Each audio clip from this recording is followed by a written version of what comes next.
जय हिंद।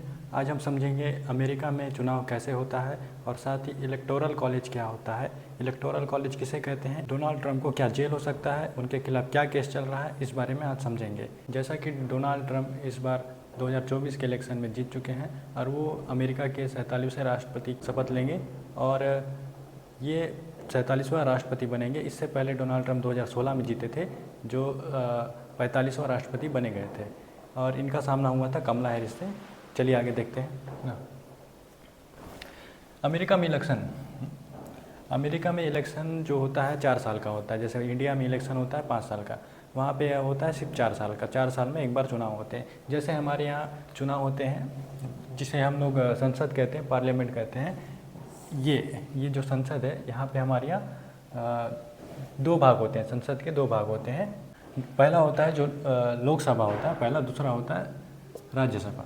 लोकसभा में सीटें होती हैं 545, राज्यसभा में सीटें होती है 245। हालांकि हमारे यहाँ चुनाव में क्या होता है, लोकसभा को ही मान्यता दी जाती है। ये जो डायरेक्ट चुन कर आते हैं और ये जो होते हैं अप्रत्यक्ष तरीके से चुन के आते हैं। वैसे ही हमारे अमेरिका में क्या होता है, अमेरिका में कांग्रेस होता है। जैसे हमारे यहाँ पार्लियामेंट होता है, संसद होता है, अमेरिका में कांग्रेस होता है। कांग्रेस में 2 सदन होते हैं जैसे हमारे यहाँ होते हैं। इनके यहाँ जो सदन होता है वो HR होता है। शुरू में HR को क्या कहते हैं, हाउस ऑफ रिप्रेजेंटेटिव, और दूसरा होता है सीनेट। ये भी एक नाम है बस। इसमें टोटल होते हैं 438 जो सीटें होती है, 438 होती है और इसमें 100 सीटें होती है। अमेरिका में टोटल 50 राज्य है, कुल मिला के 50 राज्य है। तो 50 राज्यों में से हम लोग 2 गुणा करेंगे, टोटल हो जाएगा 100। तो एक राज्य में 2 सीनेट होते हैं, मतलब 2 उम्मीदवार रहते हैं इसमें, और प्रत्येक राज्य में 2 होते हैं। तो टोटल 50 में 2 से गुणा करने पर 100 हो जाते हैं। और देखा जाए हमारे भारत में पूर्ण बहुमत के लिए हमको चाहिए होता है 273 सीट। वैसे ही हमारे अमेरिका में चाहिए होता है 270 सीट। ये चुनाव इस बार 2024 में 5 नवंबर से चुनाव चालू हुआ, 5 नवंबर से। और डोनाल्ड ट्रंप ने जो सीटें ली थी वो टोटल 312 सीटें ली थी और कमला हैरिस ने जो सीटें ली थी वो 226 सीटें ली थी। ये परसेंट में देखा जाए तो इसको है ना 50%, तकरीबन 0.3 है। ये देखा जाए 48%, 0.1 है। तो परसेंट के हिसाब से देखेंगे तो ये होता है। अब अगला हम समझेंगे कि कहाँ कहाँ कैसे कैसे वोट मिले। देखिए ये है अमेरिका का मैप। ये अमेरिका का मैप है जिसमें आपको दिखाया जाएगा कि कहाँ कहाँ कितनी सीट है। मैं ज़्यादा आपको सीट नहीं दिखा रहा हूँ क्योंकि उसमें गिने चुने जैसे 2, 3, 1, 4 ऐसा सीट है। जो बड़े स्टेट्स हैं, बड़े जिसमें आबादी ज़्यादा रहती है, जिसमें ज़्यादा सीटें होती है, उस चीज़ों को मैं आपको दिखा रहा हूँ जो बड़े स्टेट है। जैसे देखा जाए तो ये वाशिंगटन में 12 सीटें हैं और कैलिफोर्निया में 54 है, आपका एरिज़ोना में 11 है, टेक्सास में 40 है, ये आपका फ्लोरिडा में 30 है, वर्जीनिया में 13 है, न्यूयॉर्क में 28 है। ये बड़ी सीटें हैं, बड़े शहर हैं जहाँ पे ज़्यादा जनता रहती है। जो नेता होते हैं जैसे ट्रंप हो गया, कमला हैरिस हो गई, इन्हीं जगह जाते हैं। जाने से यहीं पे प्रचार ज़्यादा करते हैं ये लोग ना। अब देखा जाए, आगे देखते हैं अमेरिका का चुनाव में क्या होता है। जैसे आप किसी स्टेट में 49-50 का फ़र्क हो गया, जैसे वोटिंग में 49-50 का फ़र्क हो गया, तो अगर जो 50 वोट आ गया वो अगला 49 वोट को भी अपनी तरफ कर लेता है। जैसे हम देखेंगे हमारे इंडिया में ऐसा नहीं है। अमेरिका में क्या, जो ट्रंप है ये कौन सी पार्टी से आते हैं, ये रिपब्लिकन।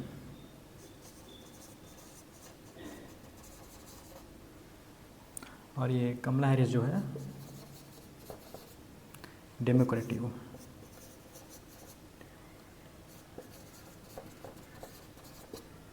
ये जो 2 पार्टियां हैं, जो रिपब्लिकन की तरफ से है डोनाल्ड ट्रंप उम्मीदवार है और जो डेमोक्रेटिक की तरफ से है ये है कमला हैरिस। अब जैसे मान के चलिए ये 54 सीटें हैं यहाँ पे कैलिफोर्निया में, तो 54 सीटें हैं। तो जैसे मान के चलिए 20 सीटें मिल गई आपको ट्रंप को जो रिपब्लिकन से है, और आपको 34 सीटें मिल गई आपको कमला हैरिस को।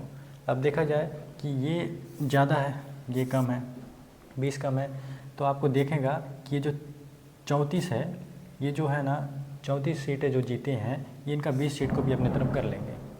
मतलब इस राज्य में इनकी जो है टोटल 54 सीट है, वो पूरे के पूरे सीट किसके हो जाएंगे, कमला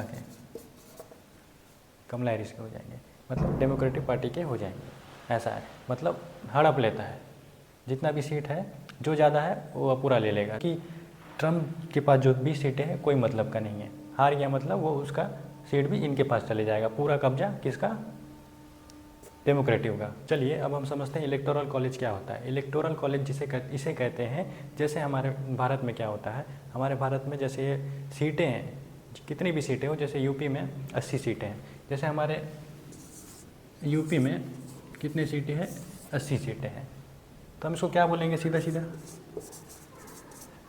सीट बोलेंगे। वैसे ही अमेरिका में, जैसे मान के चलिए यूएस में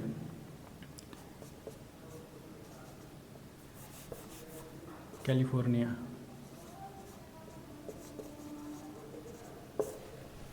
जो है, इसमें मान के चलिए टोटल कितने 54 सीट है। तो इन सीटों को ही क्या कहा जाता है, इलेक्टोरल कॉलेज कहा जाता है।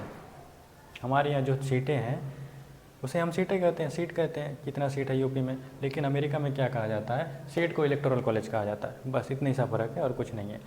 इसमें सिंपल सा लॉजिक है, जैसे हमारे यहाँ सीट कहा जाता है कि इतने सीट है, वैसे ही अमेरिका में आपको इलेक्टोरल कॉलेज कहा जाएगा। जैसे मान के चलिए टेक्सास में 40 सीट है, तो इसे यूएस में क्या कहेंगे, इलेक्टोरल कॉलेज। यूएस में कहेंगे इसको इलेक्टोरल कॉलेज, यही है। और देखा जाए अमेरिका में जो बड़ी बड़ी सीटें होती है, इसको बता देता हूँ, अमेरिका में जो बड़ी बड़ी सीटें होती है उन्हें स्विंग स्टेट्स कहा जाता है, स्विंग स्टेट्स। जैसे मान के चलिए फ्लोरिडा हो गया, टेक्सास हो गया, कैलिफोर्निया, न्यूयॉर्क,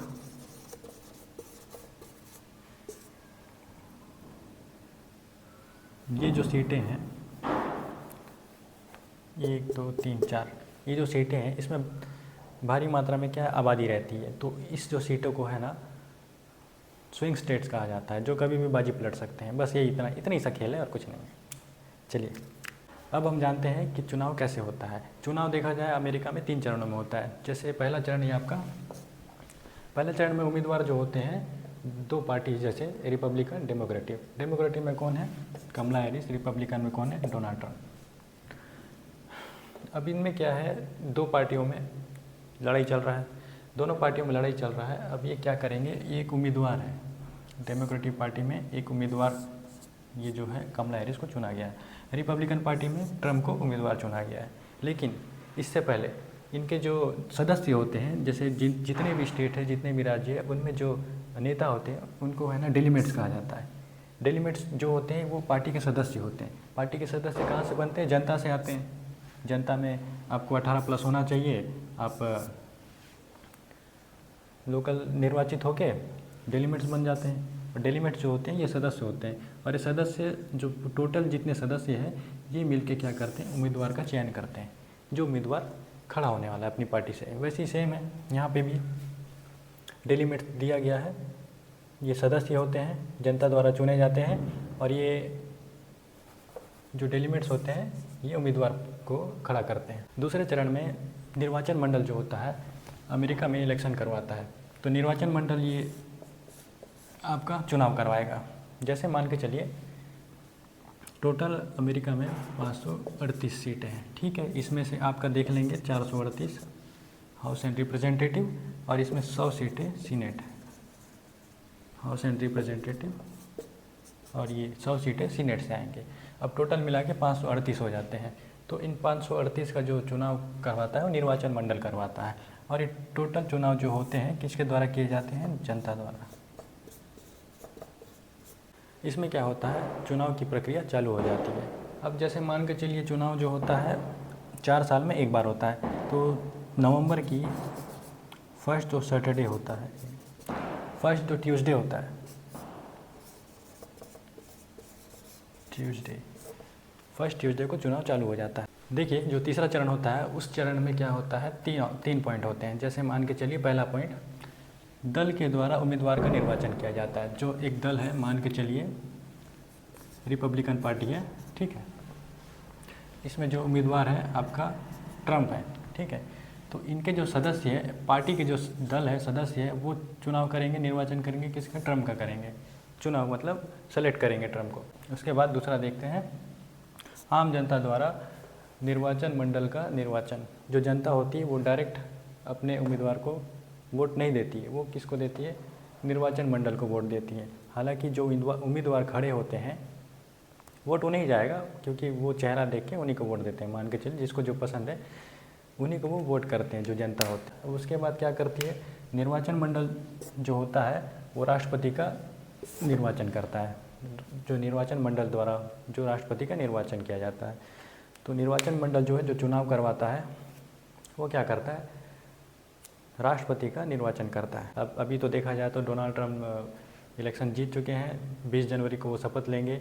अब हम आगे देखेंगे डोनाल्ड ट्रम्प क्या जेल जा सकते हैं, क्या उनके ऊपर क्या मुकदमा चल रहा है, क्या केस है उनके ऊपर, चलिए आज हम देखते हैं। ट्रम्प जो है राजनीति में कदम रखने से पहले एक बिजनेसमैन थे। वो रियल इस्टेट में बिजनेस करते थे। उनको बहुत बड़ा लॉस हुआ, जिस वजह से वो क्या हुआ, राजनीति में आ गए। अब देखा जाए तो ट्रम्प क्या उन पर केस चल रहा है, क्या मुकदमा चल रहा है, चलिए उस पर बात करते हैं। ट्रम्प जो है बिजनेसमैन है। ट्रम्प के ऊपर टोटल 34 मुकदमे चल रहे हैं। टोटल 34 मुकदमे ट्रम्प के ऊपर 34 मुकदमे चल रहे हैं, जिसमें मान के चल धोखाधड़ी, किसी को अपशब्द बोलना या फिर मानहानि, यही सब केस में ये फंसे हुए हैं। इसमें से एक केस जो है वो जो पॉर्न स्टार है, डोनाल्ड ट्रम्प ने पॉर्न स्टार को पैसे दिए थे, पैसे ट्रांसफ़र किए थे, इस वजह से उनके ऊपर एक केस चल रहा है। अब पता नहीं उनके साथ उनका क्या संबंध है, हमें उसको नहीं पता। डोनाल्ड ट्रम्प जो है वो थोड़ा सरफिरे किस्म के आदमी है। वो क्या करते हैं, किसी को गाली बक देते हैं, स्पीच भी ऐसे दे देते हैं जिनमें अपशब्दों का इस्तेमाल कर देते हैं। जैसे किसी के बारे में बुराई कर दी किसी आदमी का, ऐसे टाइप के इंसान है।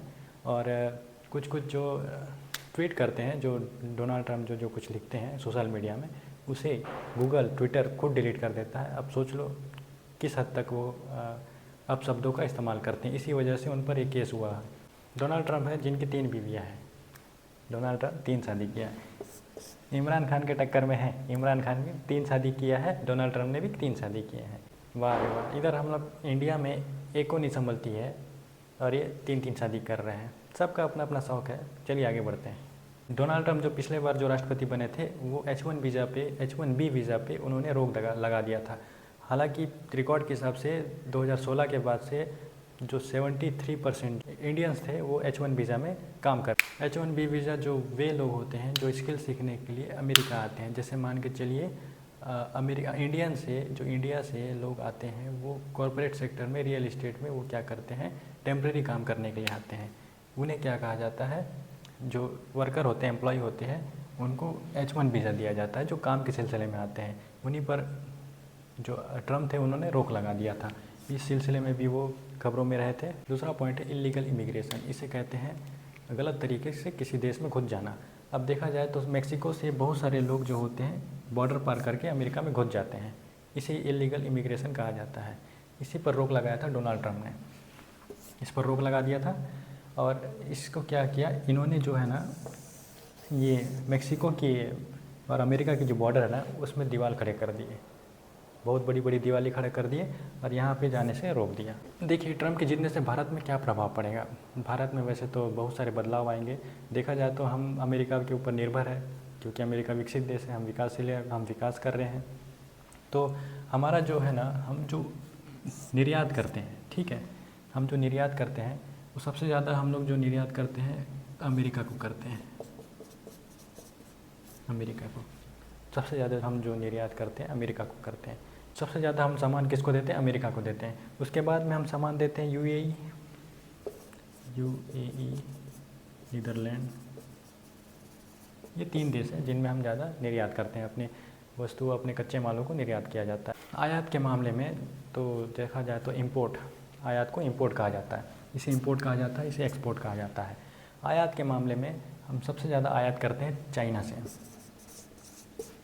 बड़ा दुख का बात है, चाइना से हमको आयात करना पड़ता है। मेड इन इंडिया है, हम लोग मेड इन इंडिया ही खरीद के हम लोग अपने देश का ही चीज़ सामान खरीदेंगे और अपने देश का ही इस्तेमाल करेंगे। ये बहुत गलत चीज़ है। पहले नंबर पे चाइना आ जाता है, दूसरे नंबर में यूएई आ जाता है, तीसरे नंबर में आता है अमेरिका। हम जो आयात करते हैं वो सबसे ज़्यादा हम लोग चाइना से आयात करते हैं, उसके बाद यूएई से आयात करते हैं, उसके बाद हम अमेरिका से आयात करते हैं। तो देखा जाए तीसरे नंबर में अमेरिका है और निर्यात के मामले में पहले नंबर में अमेरिका है। तो चलिए, आपको हमारा वीडियो अच्छा लगा होगा और कुछ समझ में आया होगा। अब हम मिलते हैं अगली क्लास में, तब तक के लिए बाय।